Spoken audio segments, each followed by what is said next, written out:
Winter, 1944. Snow fell quietly over the Ardennes forest, covering everything in a cold white silence.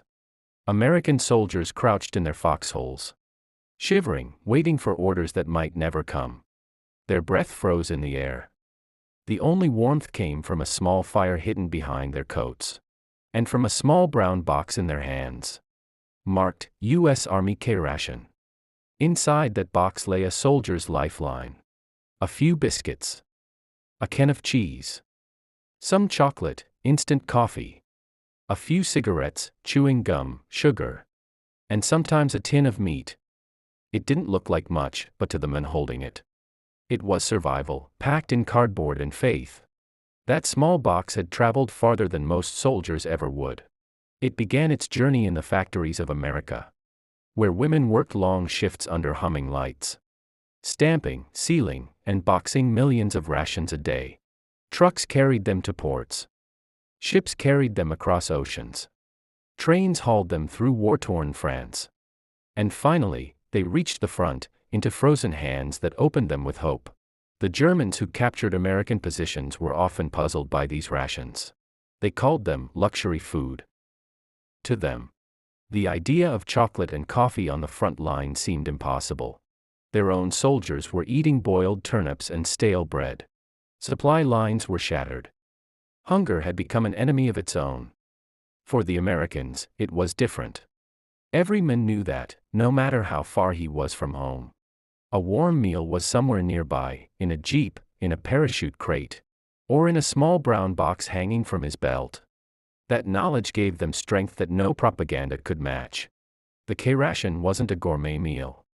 It was designed by scientists who calculated exactly how many calories a man needed to march, dig, and fight for 24 hours. It was food reduced to pure function, compact, efficient, indestructible. But behind its simplicity was something powerful. The endless reach of American industry. Every can of cheese, every cracker, every chocolate bar came from a machine that never stopped running. Entire factories were devoted to feeding the war, not with weapons, but with energy. America had turned food into a weapon of endurance. Soldiers joked about it. They gave nicknames to the little boxes. Killer rations, cardboard cuisine, canned courage. Some swapped their meat tins for others.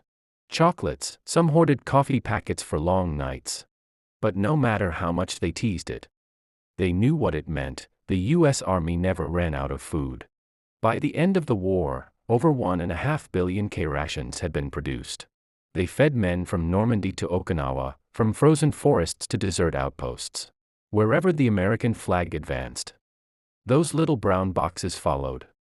A reminder that behind every soldier stood an army of workers, farmers, and factories. When German prisoners were given American rations, many were stunned. They asked where such food came from, how it could be made in such quantity, how it could taste fresh after months of travel. What they were really asking was something deeper. How could a nation feed its army so completely while fighting a world war?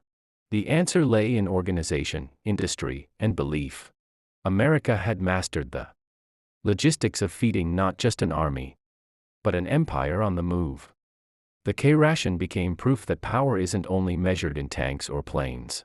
Sometimes it's measured in calories, in coffee, and in the quiet confidence that your army will never go hungry. When peace finally came, the K-Ration disappeared from battlefields. Soldiers went home, tired of its taste but thankful for its reliability.